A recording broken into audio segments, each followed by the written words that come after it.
Hello, I'm Matt Galloway, and this is the Current Podcast. My whole across my front of my house was on fire. The trailer's on fire, another boat's on fire, and it looks like it's raging, and it's coming on the other side and coming down by the garage, and then my car light's on fire. And I can watch, and you can see it on the video, of the pulsating of the booms from the car exploding. My car windows were blown out, and that's when sparks started flying, and it hit the house and lit the decks on fire. Jennifer Vanderhooft watched on the security cameras as her home and business went up in flames. She's an owner of the Open Bay Lodge, about 150 kilometers northwest of Thunder Bay. Vanderhooft is one of more than 2,000 people who have been displaced by wildfires ripping throughout northern Ontario. Across the country, 200 wildfires are burning out of control, sending giant plumes of smoke across the continent and catching the attention of the U.S. president. Donald Trump isn't the only Republican threatening to take action on the smoke. U.S. Senator Bernie Moreno plans to introduce a bill that would sanction Canadian officials and declare Canada's ambassador persona non grata. Ontario Premier Doug Ford spoke to reporters yesterday and had this response. You know something? Rather than criticize and threaten Canada, your closest friends, maybe one day you're going to need our help like you did last year, and we deployed the people. I get frustrated just listening that bunch of rubbish. So, how well is Canada managing its forests as climate change intensifies? And what's the best way to limit the harm done by wildfires? Bob Gray is a wildland fire ecologist, and he runs R.W. Gray Consulting based in Chilliwack, BC. Good morning, Bob. Good morning, Rebecca. What do you make of President Trump's comments? Has Canada dropped the ball in some way? Well, it's very nuanced. I mean, we can segregate our landscape into areas where we have direct management of the forest, where there's good road access. And then we have a whole lot of Canada, which is just, it's not roaded, there's no access. The fires coming out of those areas are driven by climate change and, a bit of fire exclusion that went on for the last century as well. But really much is driven by climate change. And there's really not much we can do about those areas. The areas where we are doing direct forest management, we could be doing a lot more as far as fuels management, prescribed burning, cultural burning to reduce, the chance for high severity fire and big smoke events. We'll talk a little bit more about that in a moment, but I am curious, what do we know about how the wildfires in Ontario started? Those were lightning. That was a lightning storm on the 12th or 11th, and it touched off several hundred individual fires. And of course, once you got a whole bunch of fires going in those areas, strong winds, get them going, there's not much you can do. And it's very dangerous to put, anybody in the way of those things. So you basically just have to back off and wait for the weather to change or let them to grow together. Or there's not much you can do when you've got 600,000 hectares on fire. And these are fires that have begun in areas that are not serviced by roads? Correct. Okay. So prescribed burning there, for instance, is not really an option. No, you have to anchor your prescribed burning to something so that it's a very distinct area working in, and also the scale. I mean, we prescribed burns of a couple hundred hectares to a couple thousand hectares. That's a big burn, but we're talking about 1.2 billion hectares of the boreal forest. So no, prescribed burning at that scale is not an option. So how do prescribed burns work, and where do they work best? Where do we see Canada doing it already? So prescribed burns, they function to reduce surface fuels for the most part. And surface fuels are what drive the whole system. You don't get crown fire without surface fuels. So they really do. They eat up all the grass and litter and branches and things like that. And it really has a big impact on future fire behavior. Where it's being applied the most right now is in British Columbia. Each of the provinces are starting to, look closely at it. BC is doing a couple hundred prescribed burns a year, but all told, I mean, there's maybe 10,000 hectares of prescribed burning across Canada. Parks Canada leads the way in most of it. But like I said, there's definitely a lot of interest in it, but it's now an issue of building capacity to do it. I know you used to work in the U.S. Do they do more of it there? By far. There's the U.S., all the different agencies, tribes, they conduct about 150,000 prescribed burns a year over about 4 million hectares. And is it effective? Do we know if that's working to reduce the number of wildfires? It's very effective. In the Southeast where they do a lot of prescribed burning, the majority is done down there. It really does have a big impact on large fires. It's occurring more in the West, in the places where it's been applied and it's been challenged by wildfire. It's been very effective, but scale is so critical. Where it's applied and where it can intersect with a fire, it's very effective. But if you're not doing enough of it, it's not going to intersect with wildfires. You talked about cultural burning as well. What is that? So cultural burning is Indigenous fire stewardship. And it's basically how you survived on these landscapes. And it was also a very significant source of diversity in these landscapes. So Indigenous people for thousands of years used fire for food, medicinal security, to provide firewood, and it was a very strong cultural activity as well. It bound people and families together. So if you didn't have fire on Canada's landscape prior to European colonization, you didn't survive. So it was an extremely important tool of survival. Why do you think we're not doing more prescribed burning in Canada then? I mean, you talked in part it's the landscape of Canada that so much of it is forested and not reachable through regular means. But why not more? You talked about funding as well.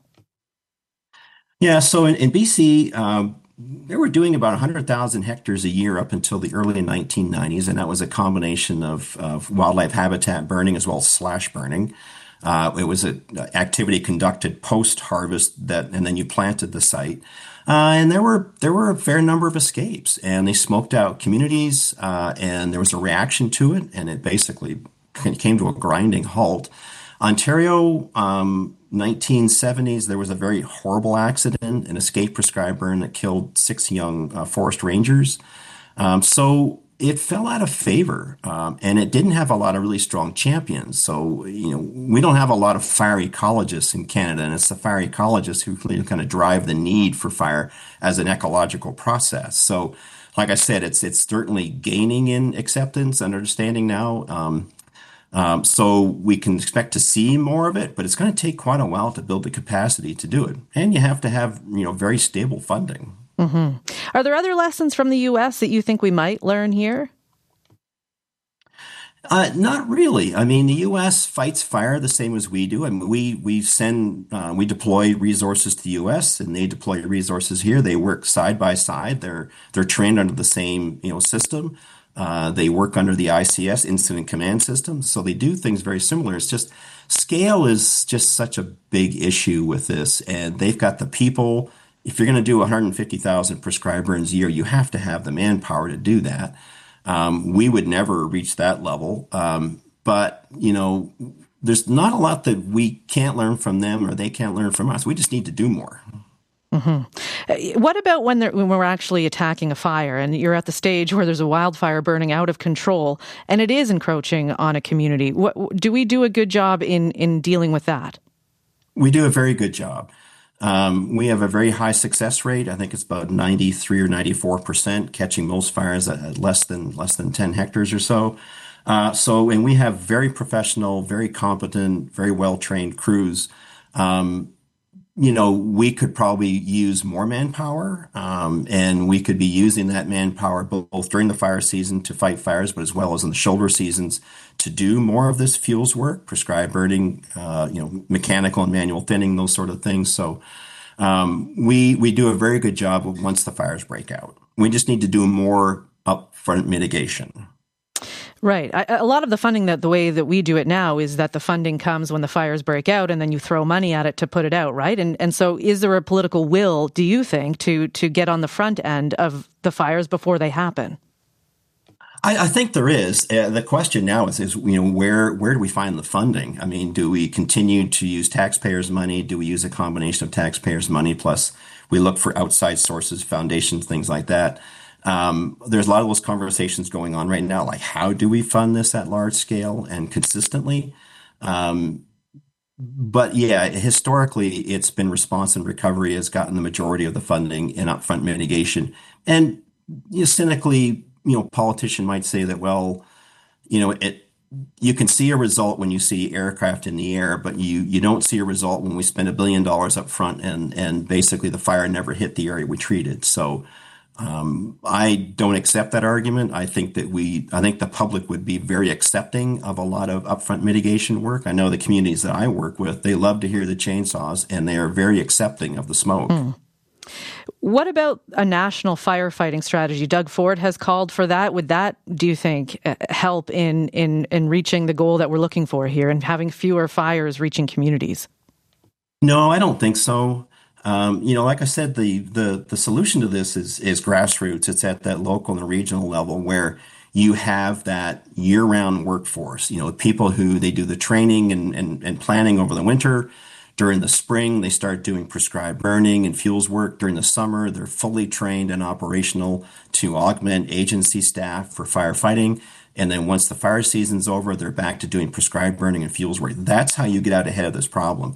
Another seasonal national workforce you're still just responding. You're not doing mitigation and response. We have to combine those two activities. Okay. Bob Gray, we'll leave it there. I appreciate your time for this. Thank you. You're very welcome. Have a good day. Bob Gray is a wildland fire ecologist. He runs R.W. Gray Consulting in Chilliwack, BC. Jen Beverly is an associate professor of wildland fire at the University of Alberta. She is also a former Ontario Fire Ranger. Good morning. Good morning. We heard from Bob Gray there that mitigation and prescribed burns might be a part of the solution here. What do you think of that? Well, absolutely. I think there's lots of regions of the country. There's lots of locations where mitigation is a good investment and should be pursued. But there's other parts of the country. The ecosystems are different. The types of fire regimes are different, and the scale of the problem really isn't compatible with a mitigation focus. What do you mean by that? Well, the boreal forest. So the boreal forest is a vast ecosystem. It stretches right across the country. There's actually 55% of Canada's land base is the boreal zone, and that's a crown fire ecosystem. So those kinds of fires are very much part of the natural process in renewing the forests. We have fire adapted species in the boreal. They've evolved with fire and they burn intensely. So these are extremely different than the kinds of forests in the United States that are very conducive to fuel management. They're very different than the interior BC forests, for example, in southern BC. And these are ecosystems that, first of all, they cover an enormous area, and they're designed to burn. And so you can go in there and try to redesign a forest so it's less flammable, but that's not going to lead to resilient ecosystems, and the potential for altering fire behavior in there is limited. Mm-hmm. How do you think your experience as a fire ranger influenced the way you now think about managing wildfires? Yeah, well, I think it's had a profound impact on the way I think about research and the problems. My research program, my lab, we're very focused on trying to provide tools that are practical, that can be put into use right away by managers who have to make tough decisions about fire. You talked about how some fires are designed to burn, but that creates smoke and it creates angst for people who are, maybe have health problems and are living with that smoke, or just concerned that it's moving somewhere near them. Is there any reason or anything we can do to mitigate those fires that, though they're not coming near a community, they are creating a health hazard? Right. So, we have a flammable landscape. We've got a lot of people embedded within that. And that's different than maybe the situation a couple hundred years ago. So what do you do about that? You can't eliminate fire. You can absolutely look at vulnerabilities in those communities. You can identify vulnerable populations, segments of the population, people with asthma, the elderly.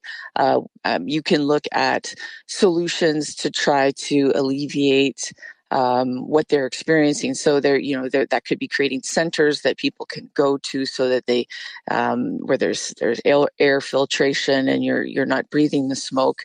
And in terms of keeping people safe, it's about looking at scenarios for evacuations, making plans so that you can alert people, you can communicate with them and give them guidance and get them out of harm's way in the event of a fire. So, there's definitely proactive things that can be done to go and prepare for what could be an inevitable fire, and make sure that you're getting people safely out of harm's way and that you're trying to reduce their exposure to smoke, staying indoors, having alerts, air quality alerts that are already in place. Those are really helpful for guiding people to reduce their exposure to smoke. Mm-hmm. You heard Bob say that he has no interest in seeing any kind of national organization that would oversee fires. What do you make of that? Do you think we need some sort of national fire administration? I haven't seen that myself in terms of a need. The natural resources, the forest resources, that's provincial jurisdiction, that's set out in the Constitution. Agencies that fight fires in Canada, they do that extremely well. They also coordinate extremely well through the Canadian Interagency Forest Fire Centre, and I haven't seen what would trigger the need for a change in that structure. I think if there is a need, the people asking for that would be the agencies, and I haven't heard it from them. So, if we look at the Ontario Fire Management Agency or the Alberta Fire Management Agency or BC or other provinces, I haven't heard anybody say, well, we need a federal involvement, we need more bureaucracy, we need another layer of governance during these situations. I think, so I haven't heard that. What would you rate us then? I mean, if you were to look at how we fight fires, how we mitigate for fires on the front end, the ones that, what we can do in communities, would you give us, what kind of grade would you give Canada then? Because as you heard, Donald Trump thinks we're doing a pretty poor job. I think Canada's, managing fires and managing forests exceptionally well, and all the evidence points to that. So, Canadian agencies are very successful. They respond to and put out, somewhere around 95% of new fires that are ignited, and the small number of fires that do escape and become large. Really, that's driven by extreme weather conditions, and we're seeing a changing climate that's producing more opportunities for those extreme weather conditions. So, it's really a climate change issue that's driving the problem. Yeah. Are you concerned by what you're seeing? We see these massive fires that take over entire communities and burn them to the ground. I mean, what are your thoughts on just the picture right now? It's devastating. It's devastating to watch what happens when a fire moves into a populated area. And I really feel for the people impacted, people who are displaced, people who are losing their homes. It's horrific, really. And it's an enormous problem and on an enormous scale. And I think as a nation, we're doing the best we can to manage a very difficult situation. And for the most part, people are being evacuated successfully. Communities that are impacted, what I see is a lot of resilience in terms of recovery and moving forward and rebuilding and adopting fire smart principles. And a lot of communities are taking action at the property scale. Homeowners are looking at how to reduce the receptivity of their properties to an ignition. That can be really simple things like changing the roofing materials and removing vegetation around their homes. So, I see a lot of good things happening. Jen, we have to go, but I just want to point out that I know there is later today a press conference with a whole bunch of different First Nations talking about how they feel as though the province has let them down. We're going to hear more about that later on today. But Jen Beverly, I appreciate your time today. Thank you for this. Thank you for having me. Jen Beverly is an associate professor of wildland fire at the University of Alberta. You've been listening to The Current podcast. My name is Matt Galloway. Thanks for listening. I'll talk to you soon.